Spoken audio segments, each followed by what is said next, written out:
Shalom, shalom, bien-aimés de Dieu, shalom.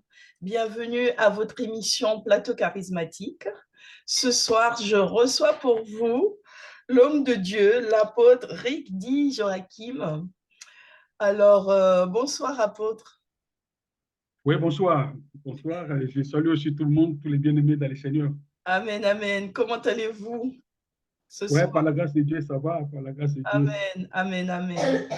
Eh bien, écoutez, nous allons prier pour nous mettre en communion avec avec le Saint-Esprit. Donc, prions. OK, merci. Père éternel et tout-puissant, je viens te confier ce moment. Je dépose, éternel Dieu de gloire, nos appareils entre tes mains, nos lèvres entre tes mains. Saint-Esprit, prends le contrôle de toutes choses. Toi qui permets que nous puissions être réunis devant toi. Je demande, Seigneur, que tu mettes une parole sur nos lèvres pour bénir tes enfants. Que tous ceux qui écouteront cette émission, Seigneur, soient bénis, reçoivent quelque chose. Seigneur, viens parler à ton peuple. Que ça ne soit pas ton serviteur qui parle, mais que ça soit toi, Seigneur, qui fasse passer ton message, Seigneur, à ton peuple. Au nom de Jésus, j'ai ainsi prié. Amen. Amen. Amen. Alors, je disais Amen. ce soir, je reçois l'apôtre Rick Joachim. J'ai bien Ouais. prononcé, hein? Ouais, ouais, ouais, oui, oui, oui, Joachim aussi. Voilà. Et C'est nous bien ça, allons ouais. parler de la nudité avant et après la chute de l'homme. OK. Alors, je vous laisse la Bien, parole. merci. OK, merci. Que Dieu bénisse sa parole. Et je bénis le Seigneur qui a permis que ce soir, que nous puissions partager sa bonne nourriture Amen, pour amen. l'édification de son peuple. Alors, je sais que souvent, quand nous lisons la parole de Dieu, nous parlons de l'impudicité, tout ça, mais il y a un aspect que les gens oublient souvent, c'est sur la nudité. La nudité, parce que là, il y a une certaine révélation qui est cachée là-dedans. Amen. Et nous allons essayer un peu, avec l'aide du Saint-Esprit, de voir pour que l'Esprit de Dieu puisse nous aider, afin que nous puissions comprendre l'importance de la nudité. Quand nous parlons de la nudité, nous voyons directement le corps d'une personne.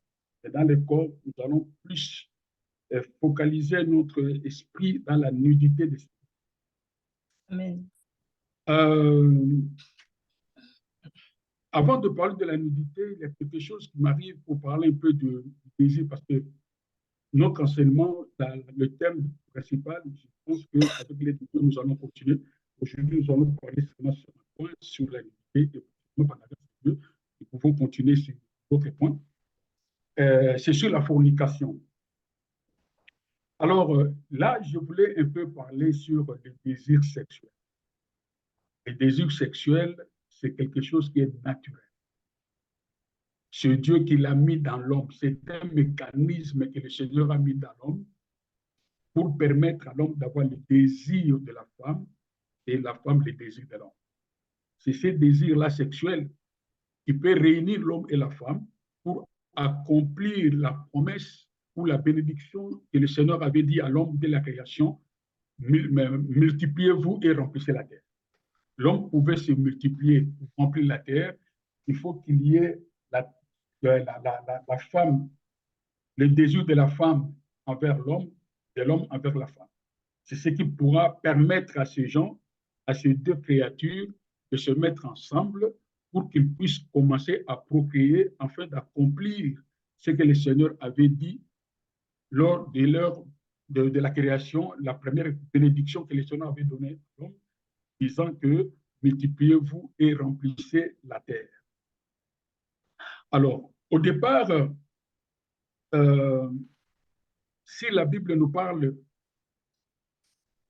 Adam a connu Ève, comme cela est écrit dans le livre de Genèse, chapitre 4, verset 1er. Et Adam connut Ève, sa femme, elle conçut et affata Caïn, et elle dit, j'ai formé un homme avec l'aide de l'Éternel.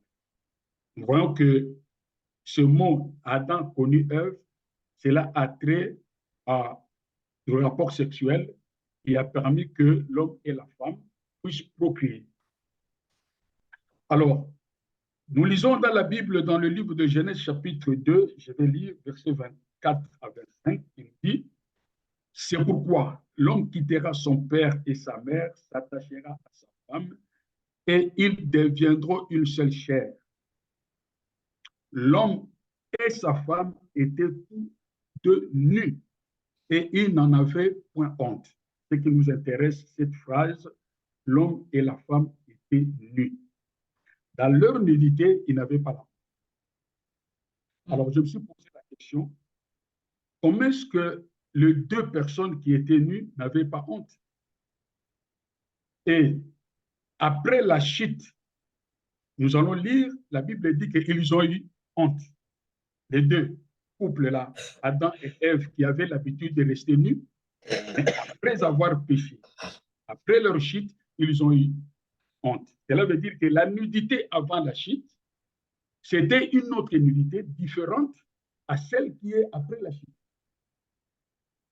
Donc, avant la chute, la nudité de l'homme et de la femme était revêtue de la gloire de Dieu. La nudité de l'homme et de la femme était revêtue de la pudeur, était revêtue de la sainteté, était revêtue de la perfection. Alors, les yeux de ces gens, l'homme et la femme, quand ils se regardaient, dans leurs yeux, dans leur tête, dans leurs pensées, il n'y avait pas de mauvaises pensées, il n'y avait pas de choses, de souillures dans leurs esprits. C'est pourquoi ils ne se voyaient pas nus.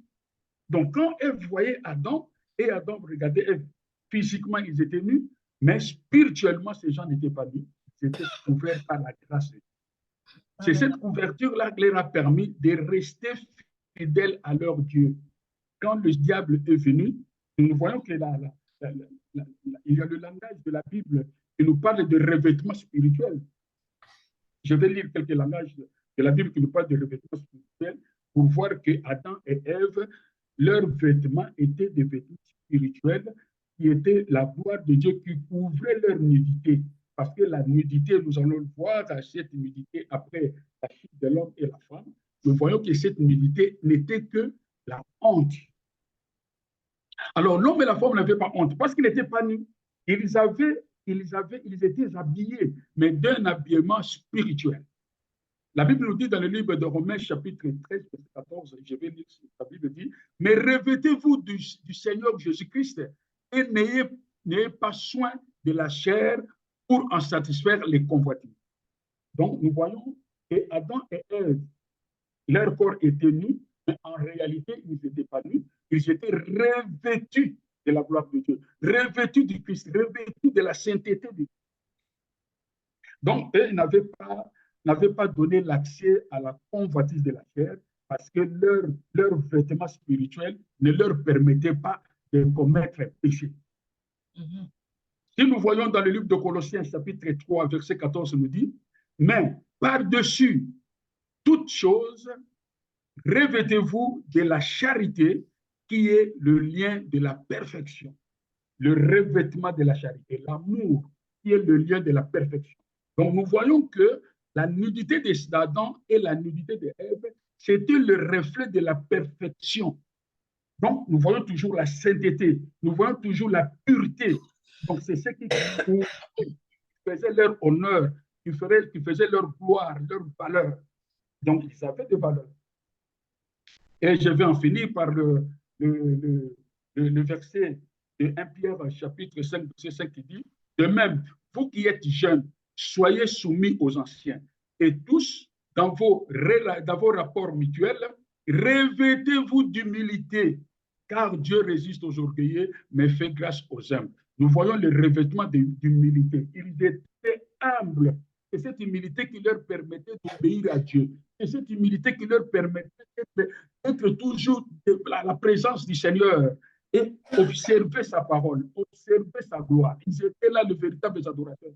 Parce qu'en eux, ils étaient revêtus d'humilité. Donc, cela veut dire que c'est ce vêtement-là qui faisait que Adam et Ève n'avaient pas honte. Donc, les vêtements spirituels, ils avaient les vêtements spirituels, malgré qu'ils n'avaient pas les vêtements physiques à leur temps, mais malgré leur nudité, spirituellement, ils étaient revêtus de la gloire. C'est pourquoi les yeux d'Adam ne voyaient pas le corps d'Ève. Les yeux d'Ève ne voyaient pas le corps d'Adam, mais ils voyaient plutôt la gloire de Dieu dans Adam, ils voyaient la gloire de Dieu dans Ève. C'est pourquoi cette gloire ne permettait pas aux yeux d'Adam de convoiter le corps d'Ève. Donc, vous voyez, la gloire. Donc, cela veut dire que ces gens, à leur corps, il était revêtu. C'est pourquoi la Bible aujourd'hui nous demande d'avoir ce revêtement qui nous permettra de vivre comme l'homme de la création. En quelque sorte, nous connaissons l'histoire après la chute. D'accord. En quelque sorte, on doit comprendre par là que le fait de marcher dans la gloire de Dieu, de marcher avec cette présence de Dieu, parce que la gloire de Dieu, c'est sa présence. Donc, le fait de marcher avec cette présence spirituelle en nous, d'être revêtu, on est revêtu d'humilité et tout ce que le Seigneur nous demande, automatiquement, l'amour ne sera pas éveillé en nous sur le plan physique. On n'est pas... on ne sera pas à cette recherche physique de vouloir absolument avoir des rapports physiques et avant le mariage. Parce que avant qu'il ait la chute, la Bible ne nous a pas dit que Adam avait connu Ève. Donc, c'est juste après la chute, c'est là où la Bible nous parle que Adam avait connu Ève, enfin, il peut savoir les enfants, l'enfant au nom de Caïn.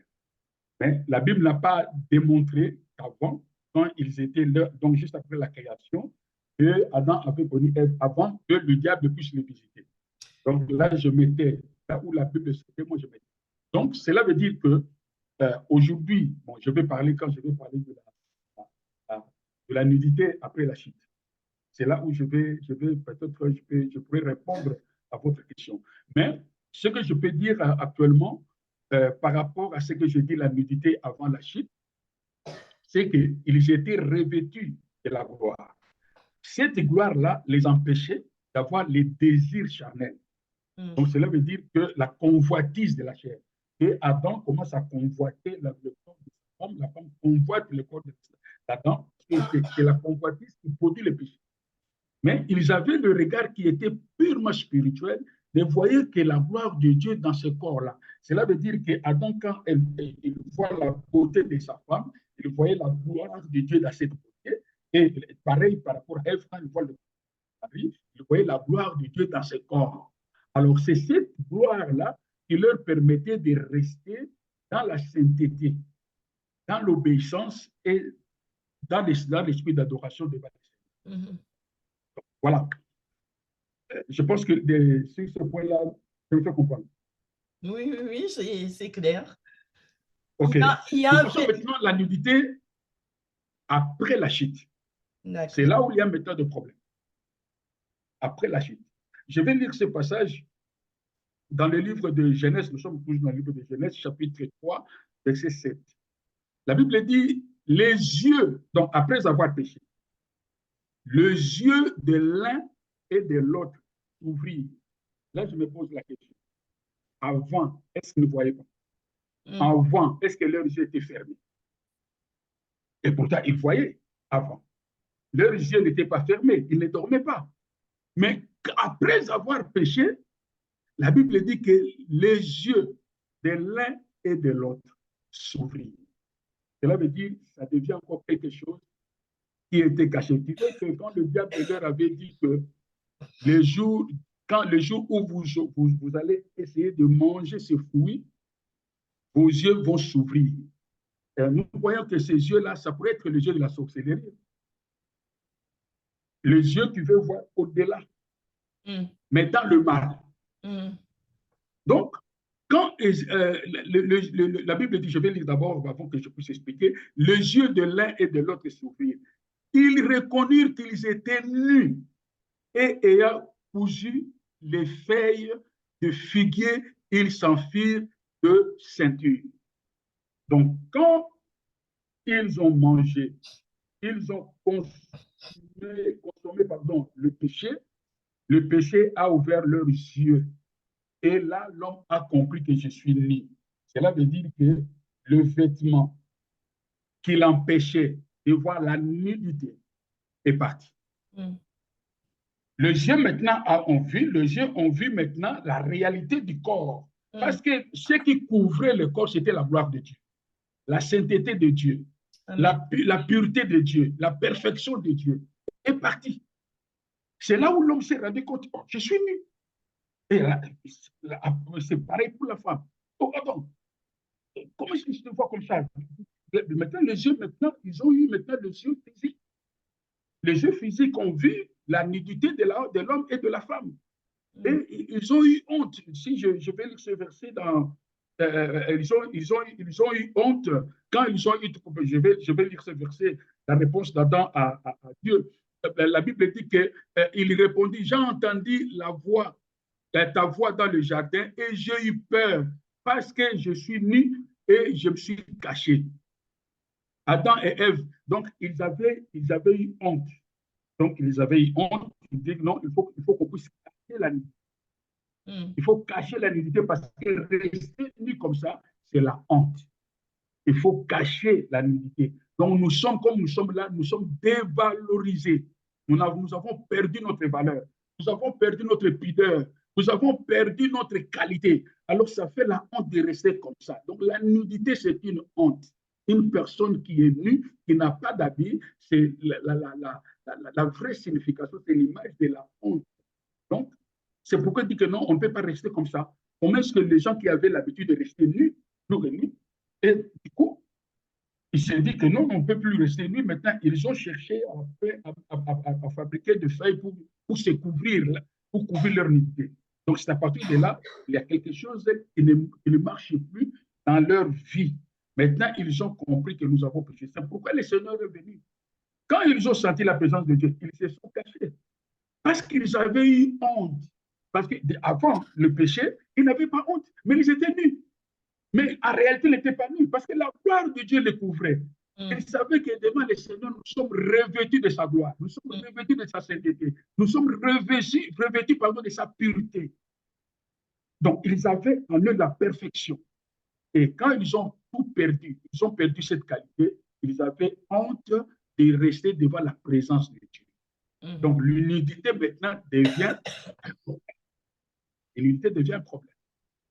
C'est là où les choses ont commencé. Donc, je disais que Adam et Ève, ils ont perdu leur unité. C'est là où les choses ont commencé. C'est là où nous allons voir quelques versets dans la Bible où notre Dieu avait parlé sur l'interdiction, les interdits sur l'unité. Mais par là, je voulais essayer un peu de parler de choses importantes par rapport à l'unité.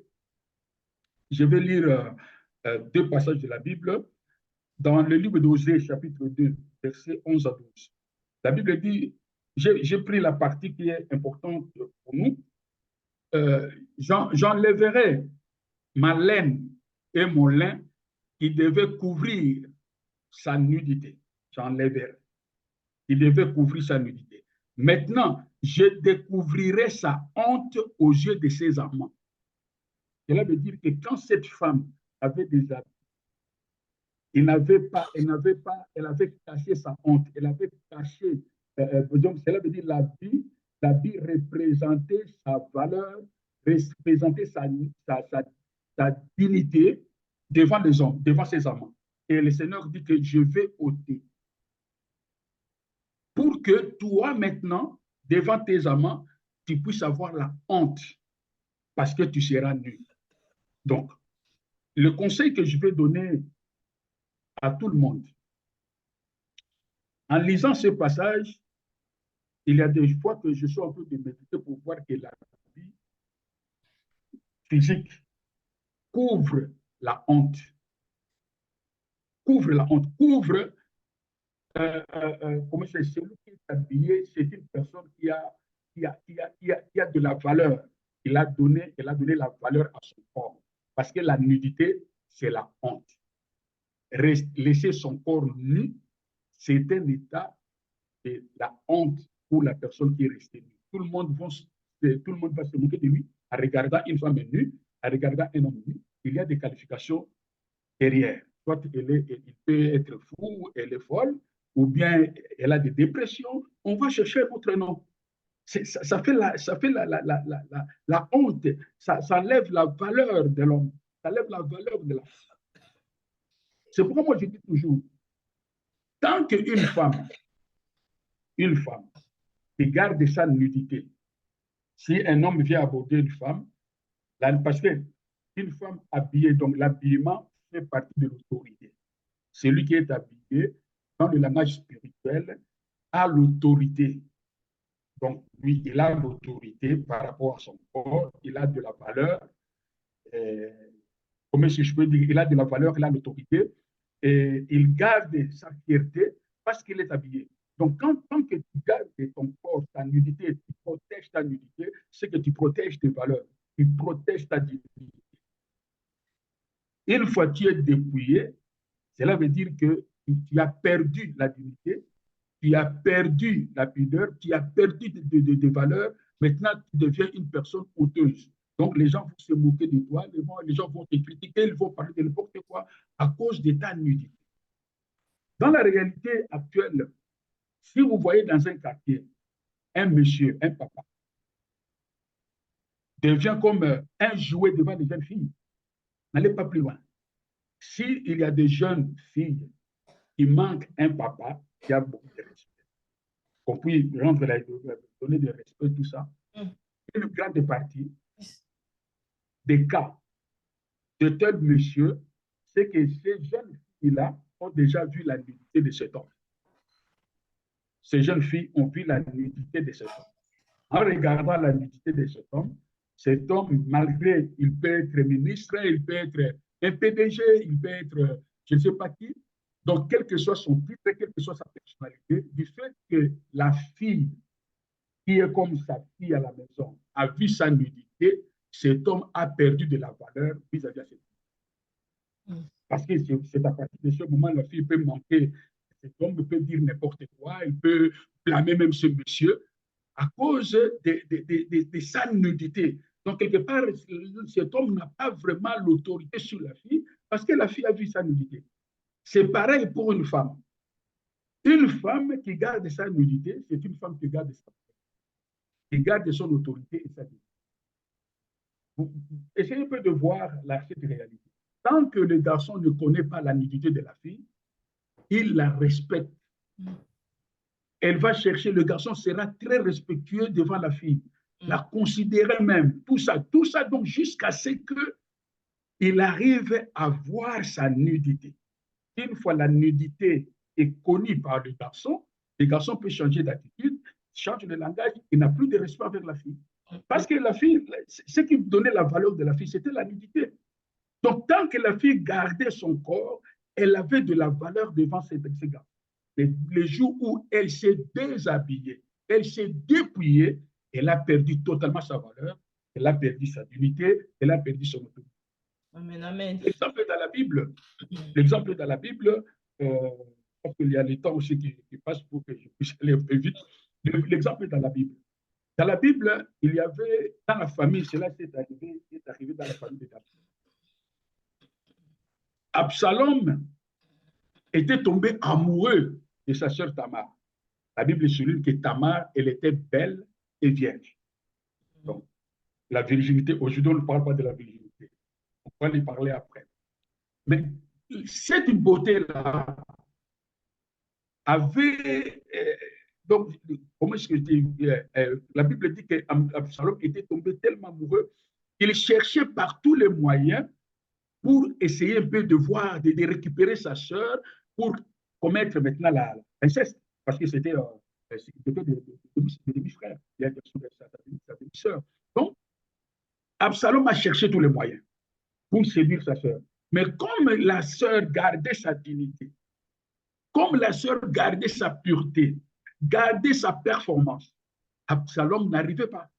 Jusqu'à ce que Absalom a joué le jeu, il a fait la ruse pour tromper sa sœur.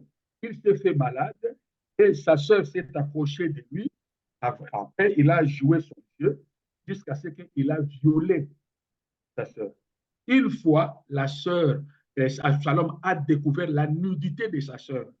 Après l'acte sexuel, Absalom avait chassé sa sœur comme une chienne. Cela veut dire, je n'ai plus besoin de toi. Ce que je cherchais, je l'ai eu. C'était la nudité de cette belle fille qui était encore vierge.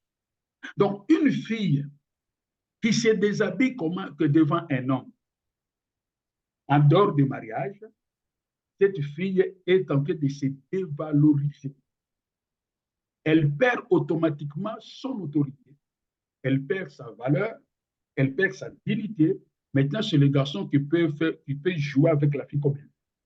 Mais tant que le garçon n'a pas connu la dignité de la fille, le garçon a du respect et la considération.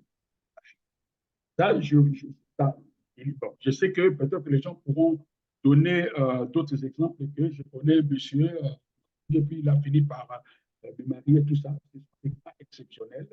Mais dans le cas général, c'est que nous avons toujours des exceptions.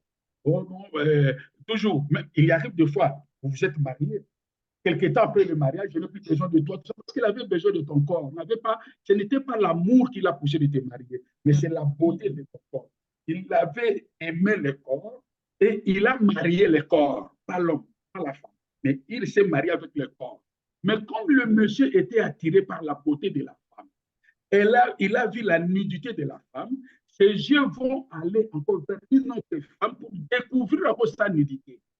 C'est pourquoi dans le mariage où les yeux de l'homme étaient fixés sur le corps pour découvrir sa nudité, le mariage il a fini par se ou bien par l'infidélité et des choses qui arrivent juste après les adultères de ce péché-là qui produit toujours des dégâts, la mort, ainsi de suite. C'est là où je peux donner vraiment des conseils aux bien-aimés, les sœurs, les frères. Ce n'est pas seulement les sœurs, même les frères. Un monsieur qui est marié. Comment est-ce que d'autres femmes pourront-elles te respecter si tu es un monsieur coureur de jupons? C'est impossible parce que ta nudité connue des petites filles, des mineurs, des adultes, des vieilles, tout le monde connaît ça, ta nudité. Tu n'as plus de la valeur. Tu n'as plus de la valeur. Nous voyons, il y a des femmes, quand les femmes se réunissent entre eux, il peut commencer à faire des raisons. Ah, monsieur Paul, oh là là, monsieur Paul, il est nul. Donc, on commence à se moquer de toi. Pourquoi? Parce que ta nudité est connue de toutes ces femmes. Et pareil pour les femmes, une femme qui vit dans la prostitution, qui vit dans l'impudicité, connue de plusieurs hommes, cette femme a perdu sa valeur. Tu peux crier, tu peux beau dire, tu peux être très belle, mais ta valeur est déjà perdue à cause de ta nudité qui est connue des hommes. C'est pourquoi nous avons l'intérêt de garder notre nudité, c'est notre valeur. La nudité, c'est notre valeur.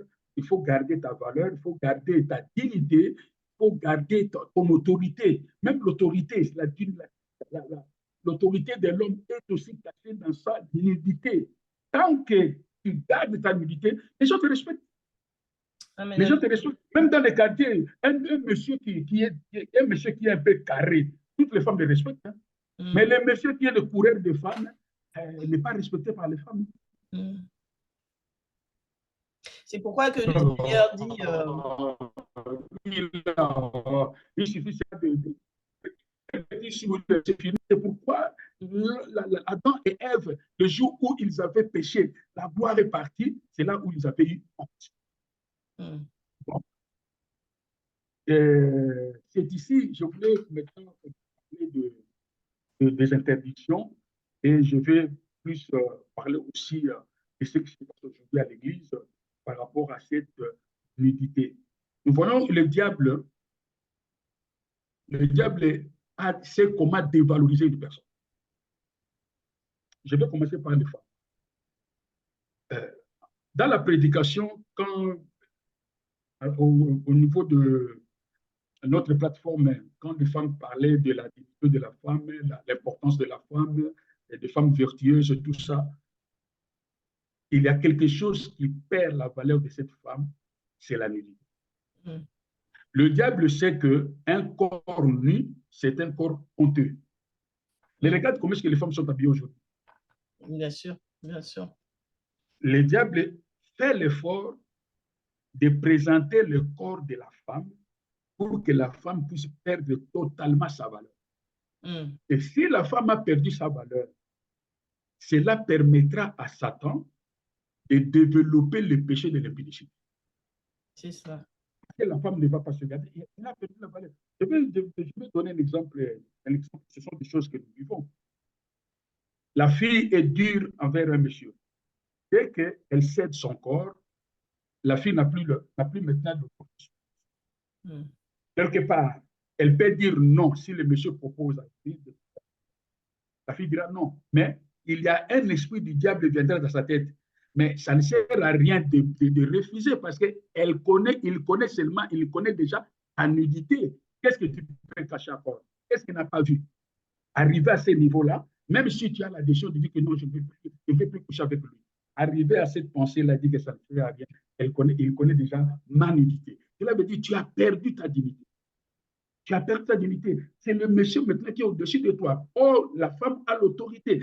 Tu as l'autorité sur ton corps tant que tu es encore célibataire. Ton corps t'appartient et appartient à Dieu. Ton corps t'appartient, appartient à Dieu. Mais si ton corps maintenant est exposé, ce corps qui t'appartient, tu n'auras plus l'autorité sur ton propre corps. Mais c'est la personne qui a découvert ta nudité aura l'autorité sur ton corps. C'est pourquoi il y a des filles, on les appelle comme des chiens. Attends, viens. Ah, viens, allons pas. Mais malgré tout, tu dis que bon, non, à la maison, mon père attend, viens. Tu n'as plus l'autorité pour dire directement, non, monsieur, je ne vais pas. Tu commences à suivre comme un mouton qui est tenté de suivre son maître. Pourquoi? Parce que tu as perdu la dignité. Tu as perdu la dignité. Alors, c'est pourquoi le Seigneur, pour nous aider, il a mis les interdictions par rapport à la nuit. Il y a beaucoup de choses, je ne vais pas aller plus loin parce que je vais parler l'essentiel parce que je vais tomber. On arrive à la fin, apôtre. Hein. Il nous reste à peine 5 minutes. Hein. Il nous reste 5 minutes? Oui. OK. Donc, dans les 5 minutes qui restent, donc, les gens peuvent méditer dans le livre de Lévitique chapitre 18 et le Lévitique chapitre 20. C'est là où le Seigneur nous parle que celui qui découvre la nudité de son père, de sa mère, de ne pas découvrir la nudité de son père, de sa mère, de la femme de son père, de l'homme de sa mère, de l'enfant, de la fille de sa mère, le fils de son père, ainsi de suite. Cela veut dire que Dieu a interdit l'inceste. Il a interdit l'inceste. Donc, prochainement, si le Seigneur nous permettra, parce que nous allons développer cette puissance de l'inceste dans l'Église du Seigneur. Amen. Dans l'Église du Seigneur, comment est-ce que l'inceste règne? L'Église, c'est une famille. Dans le livre de Lévitique, nous dit, tu ne peux pas connaître la nudité de ton père, de ta mère, de ta soeur, de ton frère, de ton oncle et ta tante. Cela veut dire qu'on nous parle de la famille. L'Église étant la famille de Dieu. Si l'impudicité règne dans l'Église, automatiquement, c'est l'inceste qui règne dans l'Église. Alors, l'inceste apporte toujours une malédiction. Et nous voyons dans la Bible, pour les gens qui vont lire, ils verront qu'il y a une malédiction même de la stérilité dans l'inceste. Il y a même une malédiction de la stérilité. Donc, il y a vraiment une malédiction de la mort, de la stérilité, donc cet inceste ouvre les portes pour toutes sortes de malédictions. Alors, même dans l'Église, il y a des choses pareilles qui règnent au milieu des enfants de Dieu. Prochainement, le Seigneur fera grâce. C'est là où nous allons essayer un peu de parler, toujours dans l'unité, mais dans l'Église maintenant, dans l'Église, comment est-ce que la nudité prend place à l'Église et fait des dégâts au milieu des enfants de Dieu.